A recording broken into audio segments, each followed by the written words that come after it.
दोस्तों, एक लड़का होता है जो कि अपने परिवार के लिए एक कंपनी में काम करता है।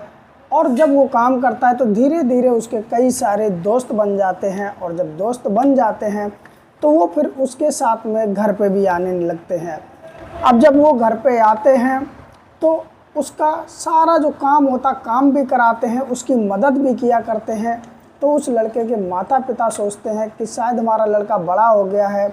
अब उसके यार दोस्त हैं, उसे चाहते हैं, सच्ची दोस्ती है, इसीलिए वो घर पे आके मदद करा देते हैं। लेकिन उसके माता पिता को नहीं पता था कि उसके घर पे जो दो जवान बेटियां हैं वो दोस्त उनके लिए आते हैं। और फिर वो दोस्त अपने दोस्त के साथ इतनी बड़ी गद्दारी कर देते हैं कि दोस्तों, जब इन लोगों के माता पिता को पता चलता है तो कहीं ना कहीं अपने आप पे भी पछताते हैं कि मैंने ऐसे विश्वास कर कैसे लिया। तो नमस्कार दोस्तों, मेरा नाम अजय। तो चलते आज की कहानी की तरफ। आज की जो कहानी है इससे सीख लेने की कोशिश कीजिएगा कि घर में अगर जवान बहन बेटी है तो यारी दोस्ती ज़्यादा घर में ना रखें, बाहर तक की रखें। वीडियो अच्छी लगे तो लाइक और चैनल सब्सक्राइब ज़रूर करना। चलते आज की कहानी की तरफ। दोस्तों, आज की जो कहानी है हरियाणा के सोनीपत से है। सोनीपत में एक परिवार रहता था। उस परिवार में माता पिता थे, दो बहनें थीं, एक भाई था। भाई का नाम नरेश था और जो बहन थी उसका नाम नंदिनी था। और उससे जो छोटी बहन थी उसका नाम रीना था। नंदिनी लगभग 18.5 साल की थी और रीना लगभग 16 साल के आसपास की थी। अब जो नरेश होता है वो अपने घर में ही रहता है। उसके पिताजी काम करते हैं। अब वहाँ का खर्चा इतना होता है कि 5 मेंबर और अकेला कमाने वाला, उसके पिताजी सही से खर्चा चला नहीं पाते हैं। घर में बड़ा ही मुसीबत होती है, खाने पीने का सामान भी पूर्ति पड़ता नहीं है। तो जो नरेश होता है वो सोचता है मैं भी काम करूँगा। अब सोनीपत में ही एक कंपनी होती है, उसमें नरेश काम लगा लेता है। उसमें जब वो काम लगा लेता है तो धीरे धीरे काम करने लगता है। अब जैसे ही वो काम करता है तो उससे थोड़ी सी पोस्ट ऊपर होती है। उसमें एक व्यक्ति होता है, वो भी अभी तक शादीशुदा नहीं होता, उसकी भी उम्र 24 साल के आसपास रही होगी। उसका नाम हर्ष होता है। तो हर्ष से नरेश की जान पहचान हो जाती है। जब जान पहचान हो जाती है तो साथ में बैठ कर के ये लंच वगैरह किया करते थे। और जो नरेश होता है वो धीरे धीरे फिर अपने घर की परिस्थिति हर्ष को बताने लगता है। कहता है कि मेरे घर में माता पिता हैं, 2 बहनें हैं, मेरे पिताजी काम करते हैं, मेहनत मजदूरी और घर का खर्च चलाते हैं। हम बहुत गरीबी में पले हैं और हमारे घर पे बड़ा दिक्कत, इसीलिए मैंने काम लगाया। इस तरह हर्ष जो होता है वो नरेश की बातें सुनता रहता है और सुनते सुनते अपनी भी राय देता है।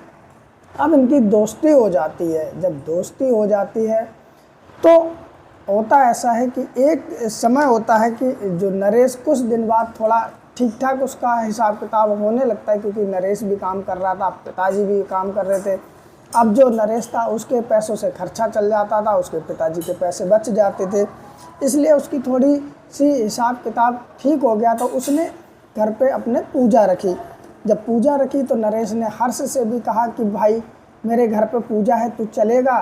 तो हर्ष बोला ठीक है, तू तो मेरा भाई जैसा है, क्यों नहीं चलूँगा। अब दोस्तों, होता ऐसा है कि हर्ष नरेश से कह देता है और अगले दिन जिस दिन पूजा होती है हर्ष नहा धो करके तैयार होकर के नरेश के घर पहुंच जाता है। जब घर पहुंचता है तो वो देखता है कि कुछ ही मेहमान हैं, ज़्यादा मेहमान नहीं थे नरेश के घर पर।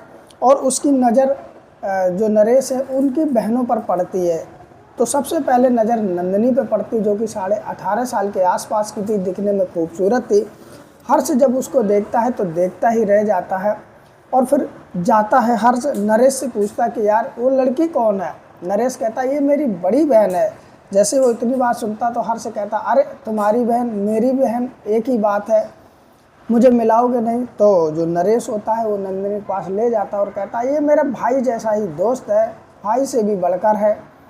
अब नंदिनी से हर्ष को मिलाता है, साथ में जो रीना खड़ी होती है उससे भी मिलाता, अपने माता पिता से मिलाता। और हर्ष जो है वो अच्छे से उस घर में देख रेख करने लगता है, जो काम काज होता है वो करने लगता है, यानी एक बेटे की तरह।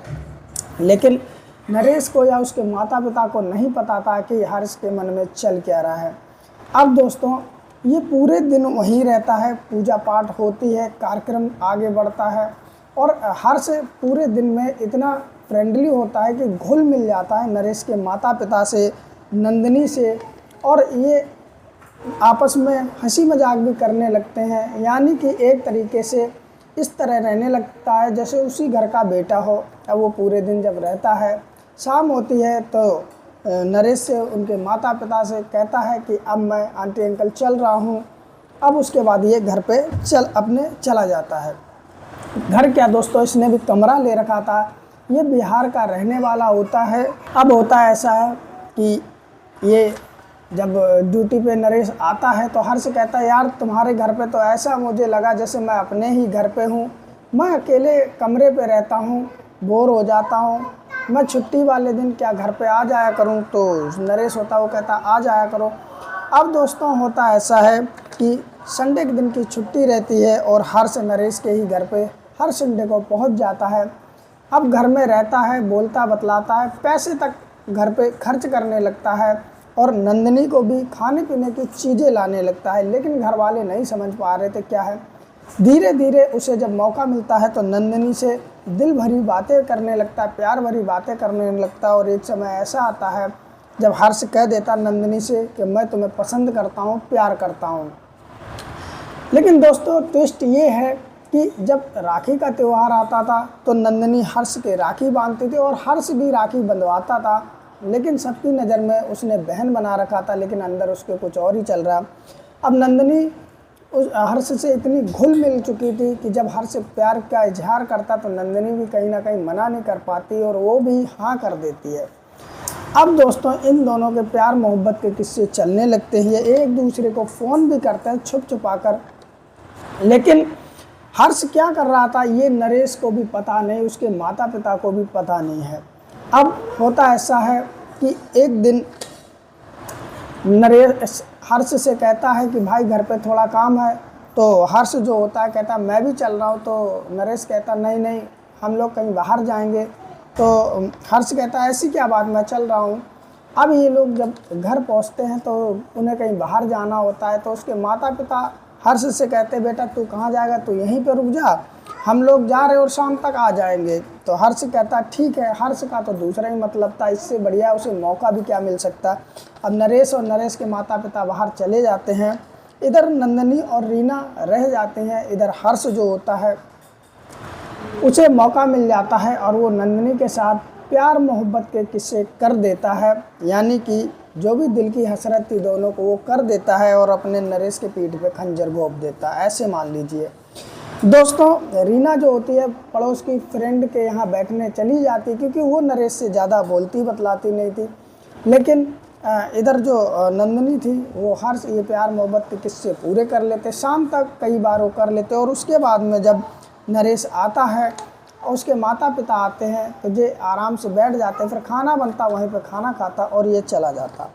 धीरे धीरे ऐसे ही कहानी चलने लगती है। जिसको मौका मिलता है तो नंदिनी के साथ प्यार मोहब्बत के किस्से कर लेता और उसके बाद में अपना चला जाता। घर वालों को अभी तक कुछ भी पता नहीं था। एक दिन होता ऐसा है कि जो रीना होती है वो नंदिनी को बात करते हुए देख लेती है और कहती मैं माँ से बोलने जा रही हूँ। नंदिनी मना करती तो रीना पूछती आखिरकार सच्चाई बता दो। तो सच्चाई ये होती है कि फिर नंदिनी सारा कुछ बता देती, जो हर्ष आता है मैं उससे प्यार करती हूँ, उसी से मैं बात करती हूँ। अब रीना कहती मैं तो माँ को बता दूँगी, नहीं मेरा क्या फ़ायदा। तो नंदिनी कहती तू बता क्या। तो वो अपनी चीज़ें डिमांड करने लगती है और नंदिनी हर्ष से कहती हर्ष ला के रीना को देता रहता। अब तो मज़े ही मज़े थे। हर्ष को डर था कहीं रीना जान ना जाए, अब तो जान गई और उसी की तरफ मिल गई। अब रीना रखवाली किया करती थी बाहर बैठ के और हर्ष नंदिनी अंदर अपने प्यार मोहब्बत के किस्से कर लिया करते थे। ये कहानी चलने लगती है। कुछ ही समय बीतता है कि उसके बाद में दोस्तों जो रीना होती है वो भी कहती है नंदिनी से कि मेरी भी इच्छा है प्यार मोहब्बत करने की, मैं भी बोल लूँ क्या हर्ष से। तो नंदिनी कहती नहीं। और नंदिनी जो होती है वो फिर सारी बात हर्ष को बताती। तो हर्ष रीना को समझाता देखो मैं तुम्हारी बड़ी बहन से प्यार करता हूँ, तुमसे नहीं। तो रीना कहती है कि मुझे भी प्यार मोहब्बत करना। तो उसके बाद हर्ष कहता ठीक है, मेरे ही साथ का एक लड़का है दीपू, मैं उसको ले आऊँगा। और जब ये जाता है अगली बार सारी कहानी दीपू से कहता है और कहता है कि उसकी छोटी बहन रीना है जो दिखने में सुंदर है, तू भी उससे प्यार मोहब्बत के किस्से कर ले। उसके बाद में दीपू को वो साथ ले आता है और रीना से मिलवाता है, इनकी भी बातचीत होने लगती है और इधर दीपू को नरेश से मिलवाता है, दीपू की दोस्ती नरेश से करवा देता है। अब ये दोनों हर संडे को नरेश के घर आते हैं और दोस्तों इसी तरह कहानी चलने लगती है। एक दिन होता है शाम को, नरेश के जो पिताजी होते हैं कुछ देख लेते हैं बातचीत करते हुए, उन्हें अजीब लगता है और वो घर पे कहते हैं कि ये जो हर्ष आता है इसकी नीयत मुझे ठीक नहीं लग रही। लेकिन नरेश की माँ जो होती है उल्टा नरेश अपने पिताजी से कहता है कि तुम मेरे दोस्त पे शक कर रहे हो, वो भाई बहन की तरह रहते हैं, हंसी मजाक भी कर रहे होंगे तो क्या बड़ी बात है। दोस्तों कोई उस पर शक करता नहीं।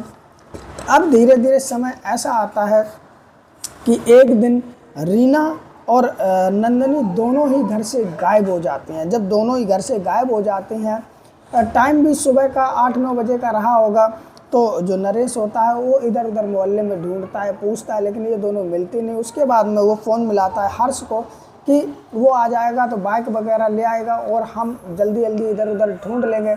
लेकिन हर्ष का फ़ोन स्विच ऑफ जाता है तो नरेश को भी अजीब लगता है कि आखिरकार हुआ क्या। धीरे धीरे पूरा दिन गुजर जाता, शाम हो जाती है, ना ही नंदनी का पता चलता ना ही रीना का पता चलता है। उसके बाद में फिर जो नरेश होता है उसके माता पिता होते हैं, फिर पुलिस स्टेशन जाते हैं। पुलिस स्टेशन जाने के बाद में अपनी दोनों बहनों की वो गुमशुदगी की रिपोर्ट दर्ज कराता है कि सुबह से गायब हैं। पुलिस वाले जब छानबीन करते हैं तो सीसीटीवी कैमरे में नज़र आता कि एक व्यक्ति बाइक से आता है, उसी के साथ में दोनों जो बहनें होती हैं वो बैठ के चली जाती हैं। जब नरेश को बुलाया जाता है, वो व्यक्ति दिखाया जाता है तो वो व्यक्ति कोई और नहीं हर्ष होता है। जब हर्ष निकल के आता है सामने तो जो नरेश होता है वो भी अपने सर पे हाथ रख लेता है, जिसे भाई की तरह समझा और उसने ही मेरे साथ गद्दारी कर दी, उसके माता पिता भी। दोस्तों क्या ही कर सकते हैं। फिर पुलिस वाले जब ढूंढते हैं, ज़्यादा दबाव हर्ष पे भी बन रहा होता है, हर्ष को भी पता चल जाता है कि पुलिस ढूंढ रही है और वो पकड़ के ही मानेगी। हर्ष अपने ननिहाल में नंदनी और रीना को ले गया था, तो उसके बाद में वो 15 दिन बाद नंदनी और रीना को फिर वो वहीं पर उसके कमरे के घर के पास में छोड़ जाता है। अब जो नंदनी रीना होती है जैसे घर पहुंचते हैं तो घर वाले पुलिस को सूचित करते हैं कि हमारी बहन आ गई हैं। पुलिस वाले जो होते हैं फिर वो केस रफा दफा कर देते हैं। अब दोस्तों इधर हर्ष और दीपू दोनों ही उस जगह से काम छोड़ चुके थे। जब नंदनी और रीना से पूछा जाता है तो वो बताती हैं कि हर्ष से नंदनी कहती मैं शादी कर चुकी हूँ और रीना कहती मैं दीपू से शादी कर चुकी हूँ। दोनों की जब चुन्नी हटाते तो वो मांग भरे हुए होते हैं दोस्तों इधर नरेश उसके माता पिता के पैरों की ज़मीन निकल जाती कि ये क्या हुआ। वो फिर उन्हें डांटते हैं, पीटते भी हैं और उनकी फिर वो मांग धुलवाते हैं और कहते हैं बहुत सारी बेइज्जती तो हो ही चुकी, अब तुम सही से रहना। अब इधर दोस्तों वो कुछ दिन ही सही से रहते हैं। नंदनी हर्ष से और रीना दीपू से बात करती रहती है और कुछ दिन बाद ये दोनों फिर उन्हीं के साथ में भाग जाते हैं और भागने के बाद में फिर पुलिस स्टेशन जाते, फिर ये अपने रिपोर्ट दर्ज कराते तो पुलिस वाले भी कहते हैं कि वो तो अपने मर्जी से ही जा रहे और नंदनी भी बालिग है। लेकिन पुलिस वाले फिर भी रिपोर्ट दर्ज कर लेते और फिर से वो अपनी तहकीकात चालू कर देते। तो दोस्तों इस आज की रही ये कहानी। अब वो पुलिस वाले फिर शायद ला दें और वो हो सकता है फिर चली जाए, क्या ही पता। लेकिन दोस्तों मेन चीज़ है इसकी शुरुआत कहाँ से हुई, एक दोस्ती से। जो नरेश ने तो दोस्ती पे विश्वास किया लेकिन हर्ष ने उसी में गद्दारी कर दी। तो दोस्तों आज की कहानी से सीख लेने की कोशिश कीजिएगा कि घर में बहन बेटी हो तो दोस्ती यारी बाहर तक की रखें, घर पे ना लाएं, जिससे ऐसा कुछ हो सके। आज के समय पर किसी का कुछ भी पता नहीं होता है, हालांकि हर कोई एक सा होता नहीं। आप लोगों की क्या राय है हमें कमेंट बॉक्स में ज़रूर लिखें और वीडियो अच्छी लगी तो लाइक भी कर दें। इस तरह की वीडियो सुननी हो तो चैनल को सब्सक्राइब भी कर लें और बेल आइकन दबा के ऑल पे कर दें। फिर मिलते हैं किसी और वीडियो के साथ में, तब तक ज़्यादा से ज़्यादा इसको शेयर कीजिए जिससे और लोग भी सुने और सतर्क हो सकें। इस कहानी को सुनाने का मकसद किसी भावना को ठेस पहुँचाना नहीं, आप लोगों को जागरूक करना। फिर मिलते हैं किसी और कहानी के साथ, तब तक के लिए नमस्कार।